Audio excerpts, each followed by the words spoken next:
At a family dinner, my brother looked at me and asked, "How's the new life in Portland?" I laughed. "What are you talking about?" My best friend Bethany choked on her water. "The $60,000 I sent Bethany? For your escape?" I smiled, nervous and confused. "But Bethany told me you refused to help. That you didn't care if I stayed with Dakota." I forced myself to blink back the tears. His hands trembled as he pulled out his phone. "Didn't care. Emily, I've been sending $2.500 every month since that night you called me crying with a broken jaw." He scrolled frantically. Venmo receipts filled the screen. 24 payments worth $60,000 total. "I moved back with Mom and Dad," he whispered. "Sold my car.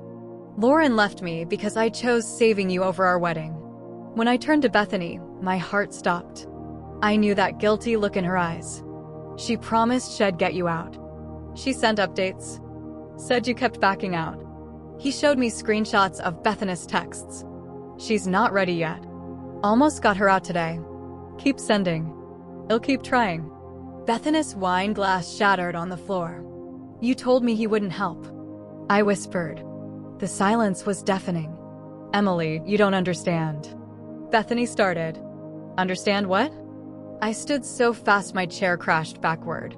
"That you watched him beat me unconscious, and then comforted me saying, 'I wish your family cared.'" My hands shook as I pulled down my turtleneck. Purple fingerprints around my throat. This was from the last time I saw him. They still haven't healed. Bethany reached toward me. I don't." I jerked back. "You don't get to comfort me anymore." The words caught in my throat. I tried to leave. I said, voice cracking, "Remember?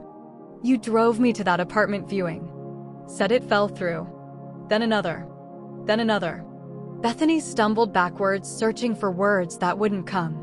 "But you'd just panic. You'd change your mind anyway. Because I had no money." The scream ripped from my chest. I maxed 7 credit cards trying to escape. I yanked up my sleeve.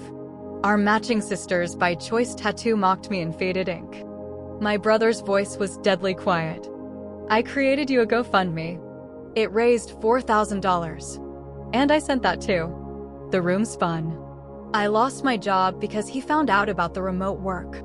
You said no one would hire me anyway. Your graduation." My brother choked out, angling himself towards my best friend. "You told me she didn't want me there. I waited for you," I whispered. "Saved you a seat." The math hit me like a train. 2 years. 730 days. "Do you know what happened in those extra 730 days, Bethany?" She didn't answer. I lost hearing in my left ear. "See this?" I turned my head. He ruptured my eardrum because dinner was cold. My brother made a sound like a wounded animal. "I signed over Grandma's house to him. The inheritance. Because we needed groceries. While you had $60,000 just sitting there." I was pregnant." The words fell like bombs. 5 months. Your first niece." I looked at my brother. "I lost her after he threw me down the stairs. You know what I was thinking about while I bled? How I couldn't afford the hospital." Bethany was crying now. Ugly, selfish tears. "But wait, it gets better." I laughed, high and hysterical. The damage was too severe. "I'm infertile now. Forever.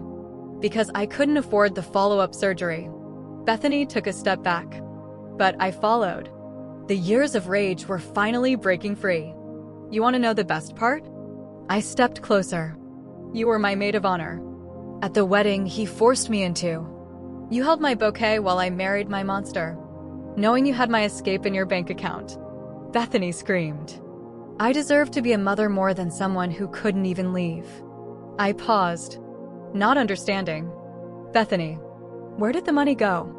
Her face went bright red, like she said something she shouldn't have. "Where's my $60,000, Bethany? I used it for IVF." The words burst out. The room went silent. Even the clock stopped ticking. My brother stood slowly. His whole body shook. "You stole her chance at children to buy your own?" He grabbed my hand, checking my pulse like I might disappear. "I used to have nightmares where I was at your funeral. And everyone kept asking why I didn't help. Now it feels like it just came true. Pack your things, he said firmly. Tonight. You didn't just steal money, I said quietly. You stole my family from me. I thought Derek abandoned me. You stole that.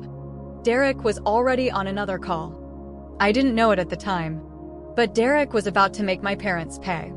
Me and Bethany's lives were about to change forever. For better and for worse.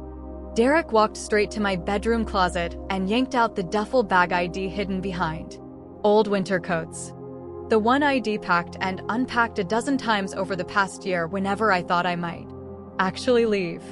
His phone was already pressed to his ear and I heard Dad's voice answer on the other end, before Derek cut him off with words so cold they made me flinch. You're going to listen for once in your life.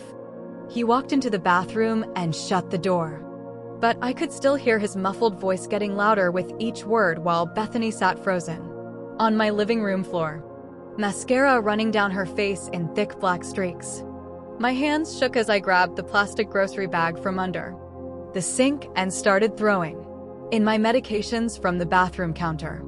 The anxiety pills and painkillers and antibiotics from the last time Dakota hurt me bad enough to need them. The orange bottles clattered against each other as I dropped them twice trying to get them all in the bag.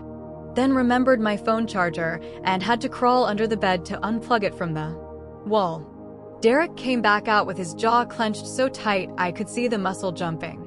And he picked up my duffel bag with one hand and grabbed the grocery bag for me with the other. We're leaving now. His voice was flat and hard like I'd never heard it before. Mom and Dad will deal with her until the police get here. He nodded toward Bethany, who was still on the floor making these weird gasping sounds, like she couldn't catch her breath. I followed Derek out the door without looking back at her, my legs feeling like jelly as we walked down the 3 flights of stairs to his car parked on the street. The second I sat down in the passenger seat, my whole body started shaking so hard my teeth were chattering. Even though Derek cranked the heat up all the way and pointed every vent toward me. He drove fast, but careful, checking the mirrors every few seconds like he expected Dakota to appear behind us any second. We're going to a motel first, he said after about 20 minutes of driving through back roads I didn't recognize. It's safer than going straight to Mom and Dad's in case he comes looking for you there. The thought of Dakota looking for me made my stomach lurch, and I realized I hadn't even thought about him finding out I was gone until right that second. Derek pulled into a rundown motel with half a neon sign burned out and parked near the office, telling me to stay in the car with the doors locked while he went inside.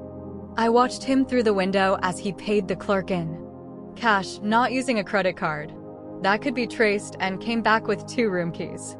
He drove us around to the back of the building and parked right in front of rooms 23 and 24, grabbing our bags and checking around the parking lot before letting me get out. The rooms were connected by an inner door that he immediately unlocked and propped open. Then went through both rooms, checking the windows and testing the deadbolts on both outer doors. I'm not leaving you alone tonight, he said, sitting down on the bed across from where I'd collapsed on the other one. That's when everything hit me all at once, and I started sobbing so hard I couldn't breathe. These huge gasping sobs that felt like they were ripping me apart from the inside. Derek moved over and just held me while I fell completely apart, not saying anything, just letting me cry until I didn't have any tears left, and my whole body felt empty and wrung out like a dish rag.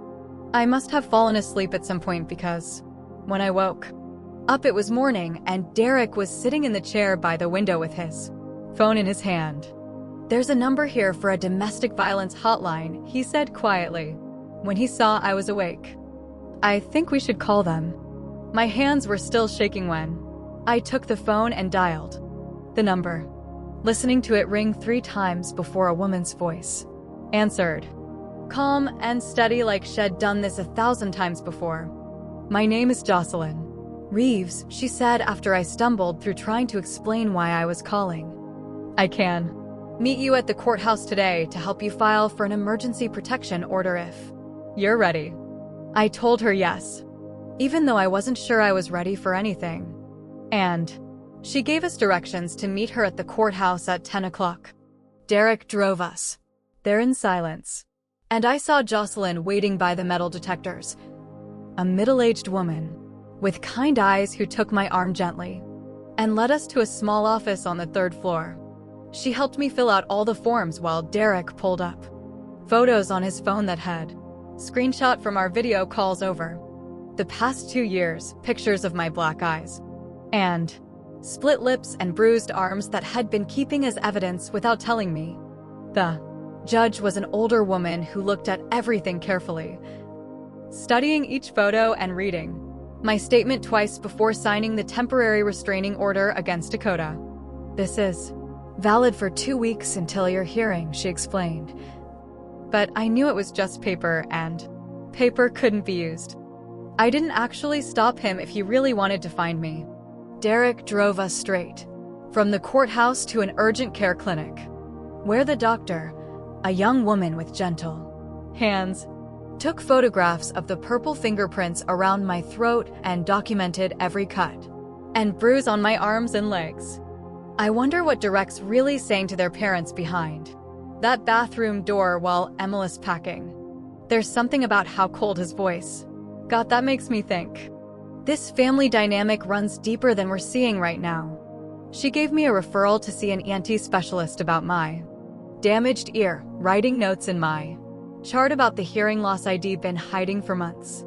That evening, Derek called our parents again and put them on speaker so I could hear Mom crying on the other end.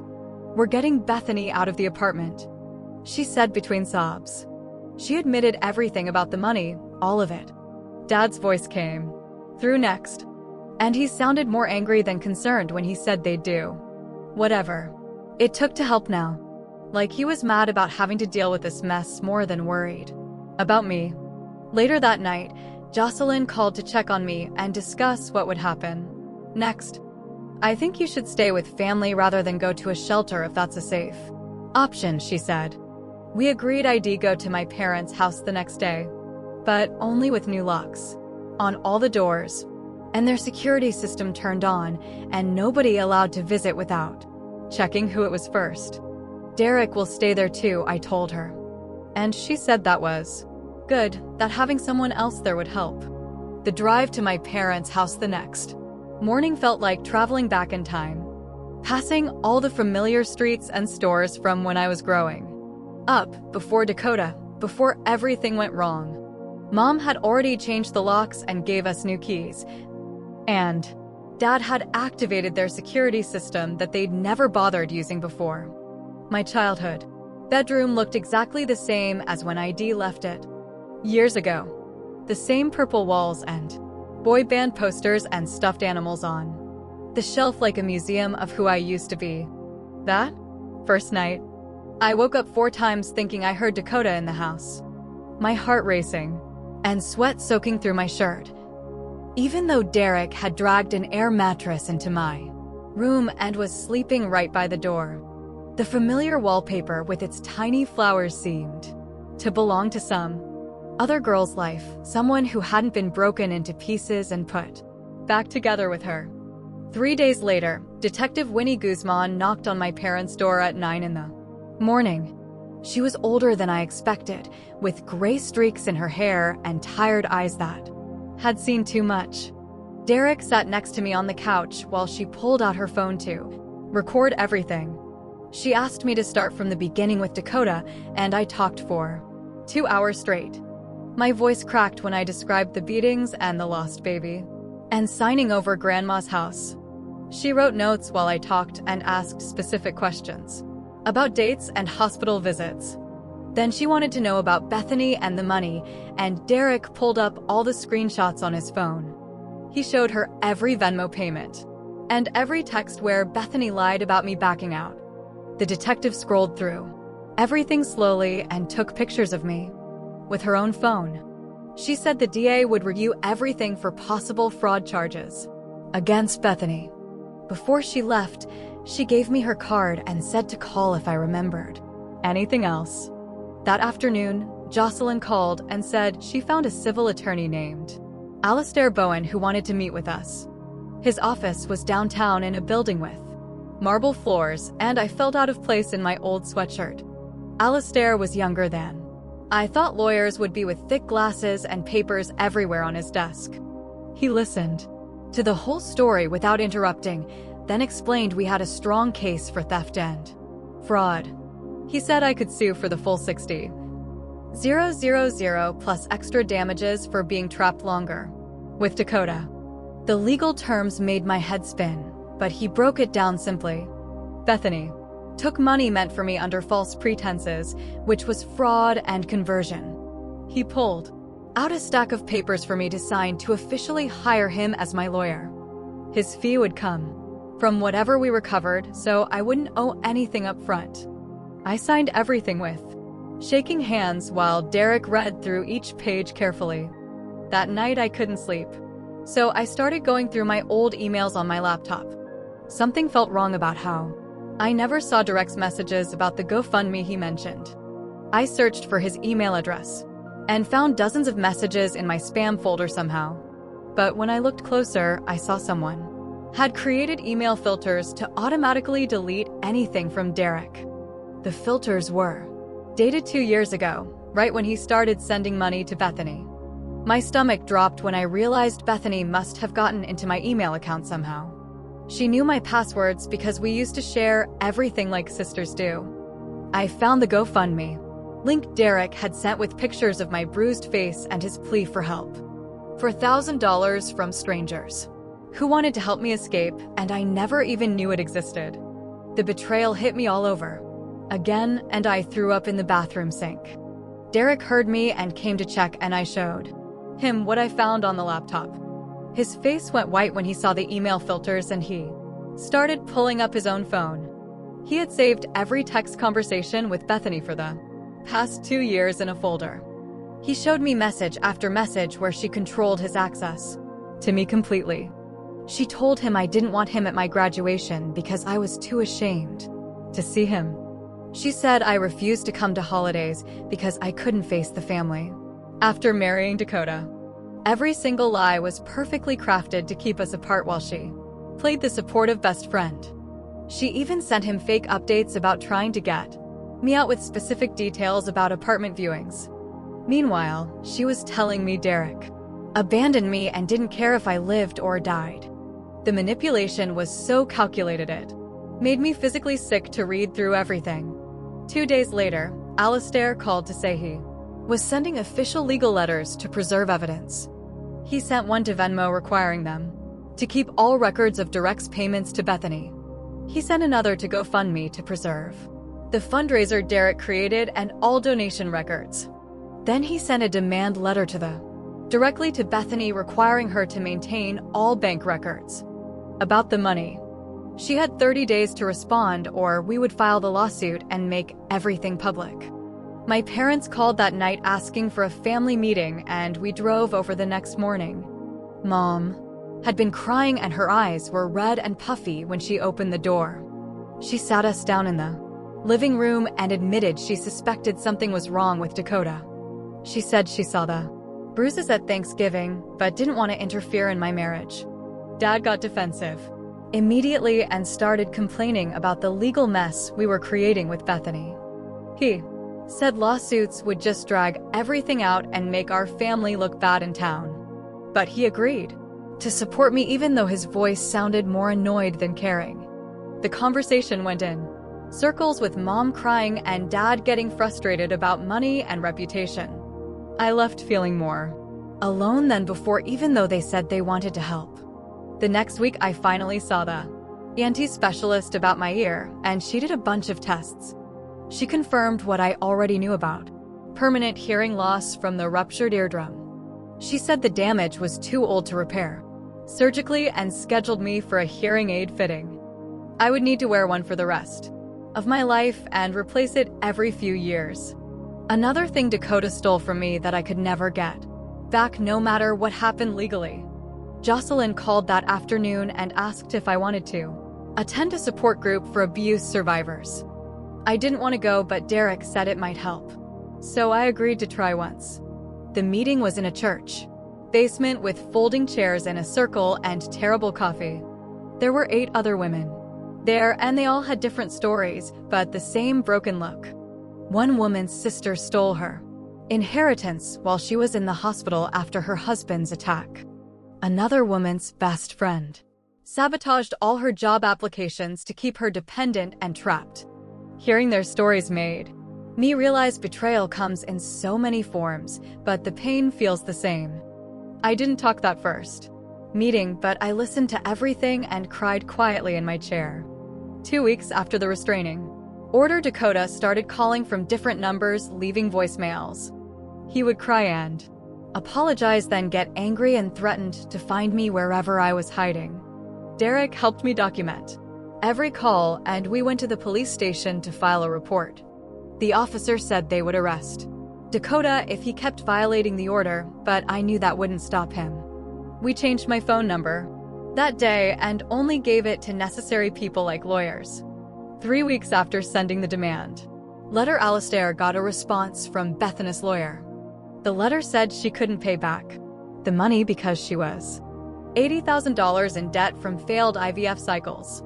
They claimed the money was a gift from Derek to help her have a baby, not theft. Reading that made me so angry I actually threw my phone across the room and cracked the screen. The audacity of claiming my escape money was a gift made me physically sick with rage. Alistair called the next morning and asked me to come to his office to review our strategy.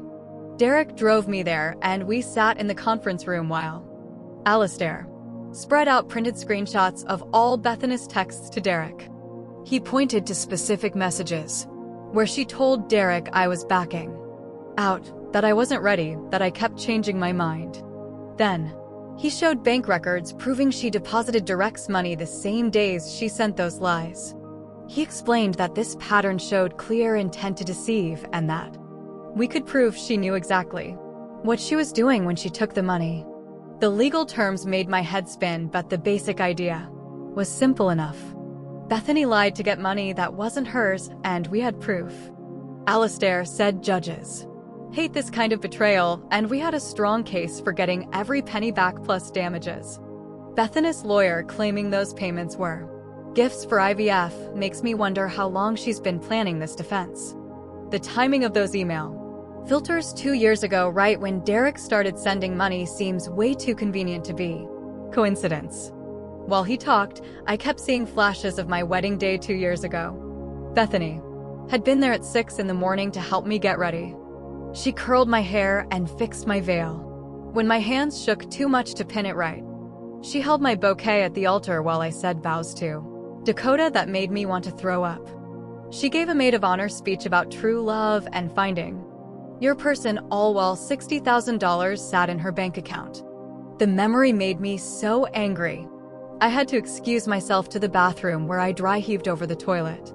When I came back, Derek was on the phone with our parents asking about help with an apartment. I heard Dad's voice through the speaker complaining about how much everything costs. Mom took the phone and said they would help, but I had to promise to get therapy and get my life together. They wanted receipts for everything and weekly check-ins about my progress. Derek's jaw tightened, but he agreed to their terms because we both knew I had no other options. That afternoon, Jocelyn called about a data entry job one of her contacts needed filled. It was boring work typing numbers into spreadsheets, but I could do it from anywhere with internet.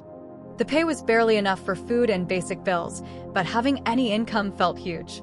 I filled out the application that night and got approved 2 days later.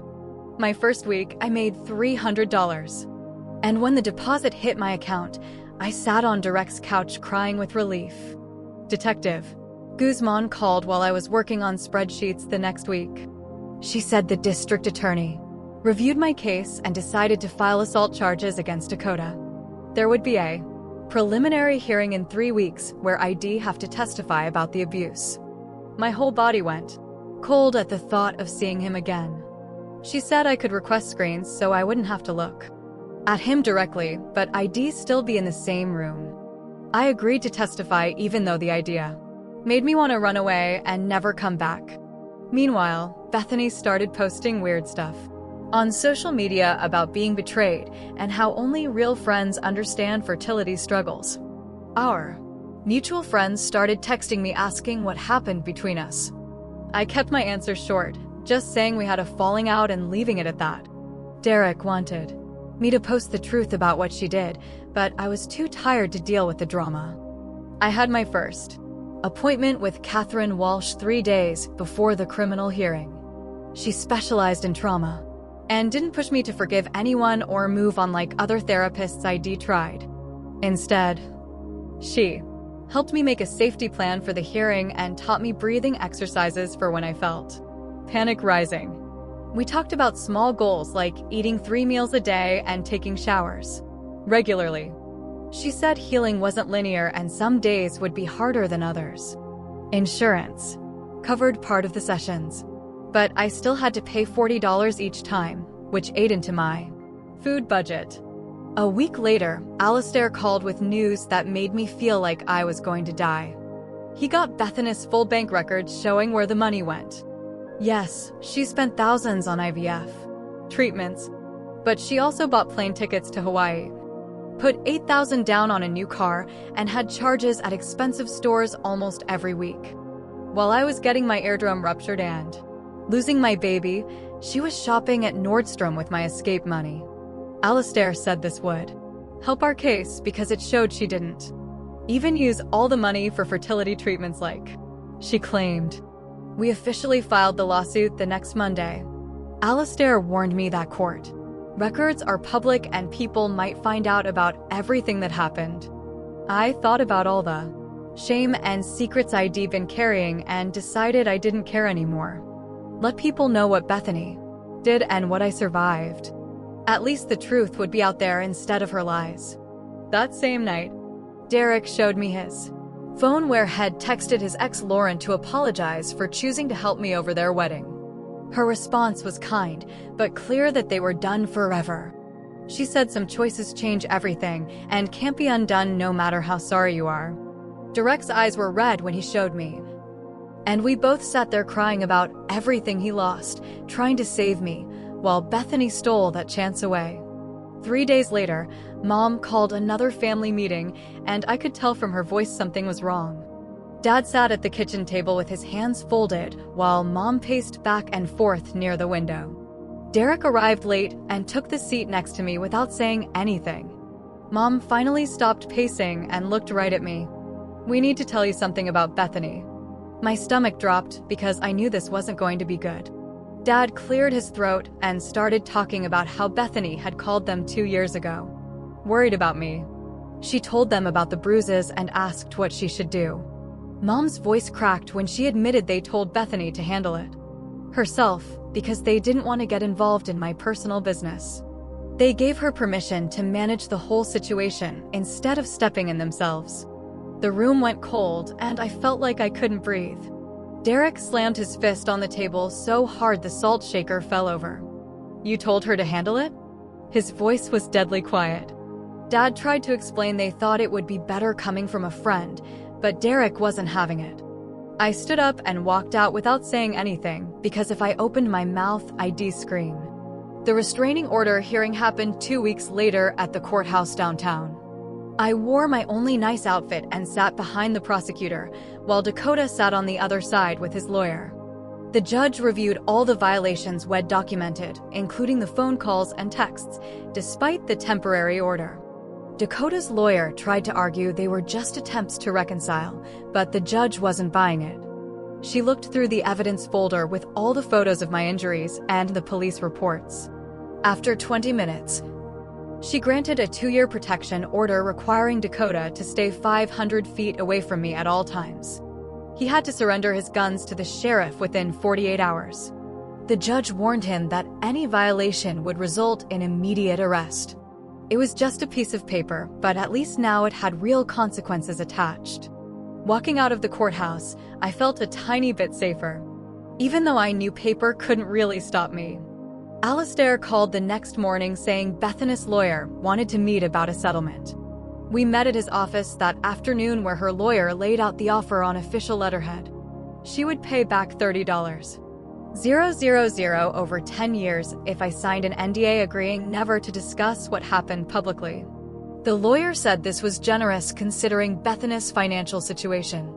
Alistair leaned back in his chair and told them it was insulting to offer half the stolen amount, plus demand silence about it. I looked at the paper with all its legal language and pushed it back across the table. No deal. The lawyer seemed surprised and started explaining how I'd get nothing if we went to trial, but I didn't care. I wasn't going to let Bethany buy my silence for half of what she stole. At support group that week, the room split down the middle about my decision. Some women thought I was being stupid, turning down guaranteed money when I desperately needed it. Others said standing my ground was the right thing, even if it meant getting nothing in the end. One woman who'd been coming for 3 years said her sister stole her inheritance and she took a settlement with an NDA, but regretted it every day because she couldn't warn other people. The facilitator reminded us there's no right way to seek justice and everyone has to make their own choice. I sat there listening to everyone's opinions and realized how much Bethany's betrayal had messed up my ability to trust anyone's motives anymore. Even these women trying to help made me wonder what they really wanted from me. The fertility specialist appointment came 2 weeks later. She reviewed all my medical records from the miscarriage and did an exam that hurt more than I expected. After running some tests, she sat down and confirmed what the hospital had already told me. The damage from the untreated miscarriage was too severe and I'd never be able to carry a pregnancy. She talked about other options like adoption or using a surrogate, but I couldn't even process that information. Walking out to my car, I felt hollow, but also weirdly relieved to know for certain instead of wondering. There was no maybe anymore, just a definite never. I sat in the parking lot for an hour before I could drive home. My parents finally agreed to help with an apartment deposit after I showed them 3 rejection letters from cheaper places. That turned me down for bad credit. Mom wrote the check while making comments about being more responsible with money in the future. The landlord at the 4th place almost rejected me too when he ran my credit, but Derek offered to co-sign the lease. After 2 hours of paperwork and background checks, I got the keys to a tiny studio apartment on the 3rd floor of an old building. It was 300 square feet with a kitchenette and a bathroom. So small you could touch both walls at once, but it was mine. Moving day came a week later, and everything I owned fit in Derek's car with room to spare. He helped me carry up 2 boxes of clothes and a bag of kitchen stuff Mom had given me. Derek installed new deadbolts on the door and set up a doorbell camera that sent alerts to my phone. Mom showed up with grocery bags and some old sheets from their linen closet. That first night alone, I checked the locks 6 times and jumped at every noise in the hallway. But I also slept better than I had in months, knowing Dakota didn't have a key to this door. Derek's ex Lauren saying some choices can't be undone makes me curious about what she's really feeling beneath that polite response. There's something deeper in how she phrased that. 2 weeks into living alone, I got a call from Detective Guzman saying Dakota had been caught on my parents' security camera, driving by their house 3 times in one night. We filed another violation report and had to go back to court where the judge was clearly angry. She told Dakota's lawyer that his client was testing her patience and next time would mean jail time, not just warnings. I bought more locks for my windows and started varying my route to work, but refused to live, scared all the time. Good news finally came when Alistair called saying the court had frozen $15,000 of Bethany's assets while our lawsuit was pending. Her lawyer filed an emergency motion claiming this created severe financial hardship for his client. The judge reviewed the motion and noted that Bethany hadn't worried about hardship when she was spending stolen money meant for domestic violence escape. The freeze would stay in place until the case was resolved. It was a small victory, but the first real consequence Bethany had faced for what she did. A week later, I found a thick envelope in my mailbox with Bethany's handwriting on it. Inside was a 3-page letter where she tried to explain herself without really apologizing. She wrote about being jealous of my relationship with Derek since we were kids and how desperate she was to have a baby. She said the debt from failed IVF treatments made her convince herself she deserved the money more than someone who kept choosing to stay with their abuser. There was no real sorry anywhere in the letter, just explanations and excuses that changed nothing about what she'd done. 3 weeks later, Catherine handed me a yellow legal pad in her office and told me to write everything I needed from my parents. My hand shook as I wrote that they had to admit they failed to protect me and stop acting like what happened wasn't that bad. I wrote that they couldn't blame me for the legal stuff with Bethany or make me feel guilty about needing their help. Catherine read it over and helped me into an envelope and dropped it in the mailbox outside her building, even though I knew they might never talk to me again too. Days later, Mom called saying they'd do family therapy if that's what it took to fix things. Our first session was awkward with all 4 of us crammed into the therapist's small office. Mom kept wiping her eyes and saying she was sorry without making excuses about not knowing how bad things were. Dad sat with his arms crossed and kept checking his watch, but at least he showed up. The therapist said healing would take time and there was potential if everyone stayed committed. I nodded, but didn't really believe things would get better between us. That weekend, I spread all the hospital papers from my miscarriage across Direct's kitchen table, each receipt and discharge form and test result made my chest tight, but I sorted them into neat piles. By date, Derek helped me scan everything into his computer and make backup copies on a flash drive. Alistair said having everything organized would help.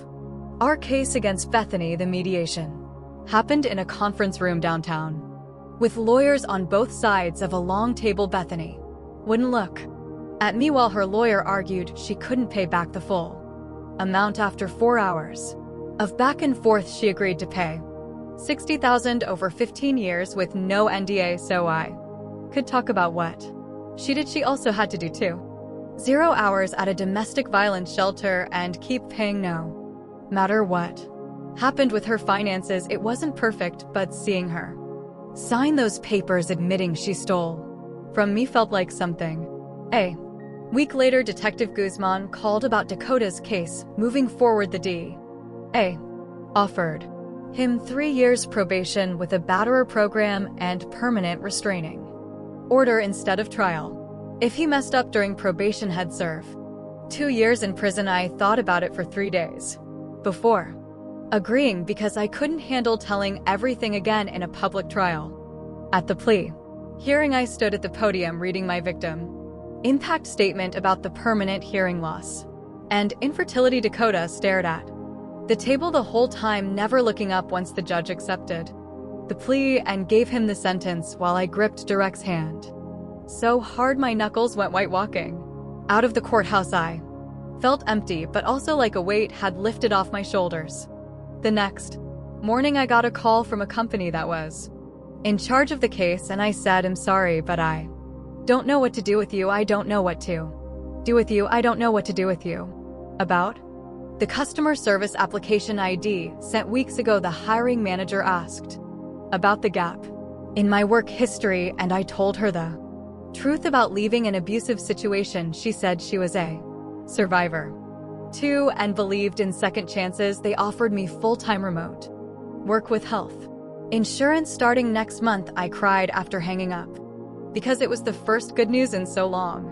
At our next family therapy session, Dad finally looked at me instead of the wall. He said he was scared of confrontation and chose to ignore what was happening instead of protecting me. My parents agreed to pay for my therapy and medical bills from my injuries, the therapist said.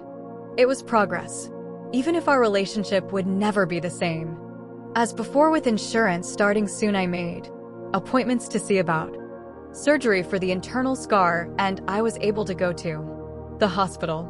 The doctor examined me and said surgery wouldn't fix the fertility damage, but might help with the constant pain I'd been having. I scheduled it for next month and tried not to think about how much recovery would cost. The surgery took longer than expected, but the doctor said it went well. I woke up feeling like my insides were on fire and the pain meds made me throw up. 3 days later, my Temperature spiked and the incision started leaking yellow. Fluid the emergency room doctor. Said I had an infection and needed for antibiotics for a week. I had to call my new job and explain why ID missed training. The manager was understanding, but I could tell ID already used up her patience before even starting properly. The antibiotics made me so tired I could barely stay awake for a week. I had to call my new job and explain why ID missed training. The manager was the online training modules Derek had to loan me $800 for the hospital bills that insurance didn't cover. Mom said they couldn't afford both my therapy and these surprise medical costs, so ID have to figure something out. I stared at the pile of bills on my kitchen counter, wondering if ID ever stop drowning in debt from what Dakota and Bethany did to me. 2 weeks later, Alistair called while I was sorting through medical bills. At my kitchen table, he said Bethany's first payment bounced and her lawyer just sent notice she was filing for bankruptcy. My hands went numb holding the phone as he explained bankruptcy could wipe out the whole debt if the court allowed it. He filed an emergency motion right away, arguing fraud debts can't be discharged, but warned me the legal fight could take years. The retainer said I had to go to the hospital, and I had to go to the hospital alone would cost another $5,000 I didn't have. I stared at the $60,000 settlement papers that might become worthless and had to decide if I should keep fighting or just accept ID. Never see the money. 3 days later, Detective Guzman called about Dakota getting arrested for drunk driving with a blood alcohol 3 times the legal limit since it happened during his probation. The prison sentence kicked in automatically and had served 2 years starting immediately. Part of me felt safer knowing he was locked up, but that same afternoon his mom started leaving voicemails, calling me a vindictive bitch. His brother sent Facebook messages saying I ruined Dakota's life and deserved everything that happened to me. The police said the threats weren't specific enough to do anything about, so I spent money I didn't have to pay for. The money I had to pay for the money I had to pay for my apartment door. My hearing aid finally arrived, but insurance only covered the cheapest model that whistled with feedback every time I turned my head. The audiologist adjusted it 3 times, but said the basic model just did that. Sometimes during work calls the feedback got so bad I'd have to mute myself and pretend my internet was cutting out. She told me I'd need to replace it every few years at $3,000 each time, which made my stomach drop. Derek started bringing his new girlfriend Amy to family dinners, and she kept asking why he was so involved in helping his adult sister. He missed our next 2 therapy sessions, and when I confronted him, he finally admitted he resented losing Lauren and his savings because of me. We screamed at each other in Mom's driveway until he was able to get out of the car, and we both cried and hugged, but something felt broken between us after that. 6 months into the payment plan, Bethany had only made 2 payments before claiming hardship from new IVF treatments, costing $15,000. The court modified her payment schedule, stretching it to 20 years, which meant I'd be 53 when it finished if she even kept paying. Alistair said I should mentally write off the money to move forward, but the injustice burned in my chest every night. My apartment building sold to a developer who sent notices raising rent 40, which was legal with 60 days notice in our state. Even with my full-time job, I couldn't afford the new rate, and my credit was too damaged from medical debt to qualify anywhere decent. Mom offered to let me move back home, but with rules about being home.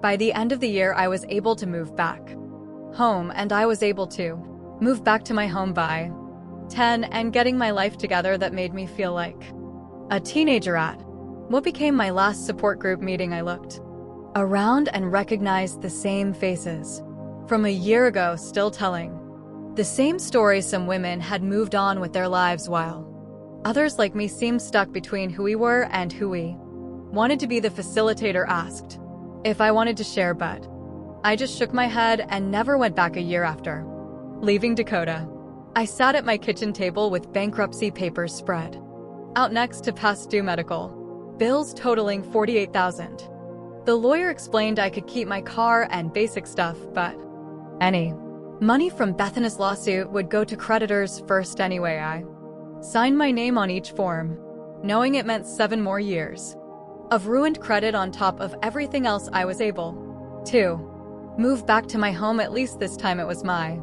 choice, even though I wondered if there was really any difference between Dakota's cage and this new one made of poverty and damaged credit. Thanks for sticking with me through all of this today. It's definitely been quite a journey to share together. Catch you next time, and hey, subscribe for more content like this.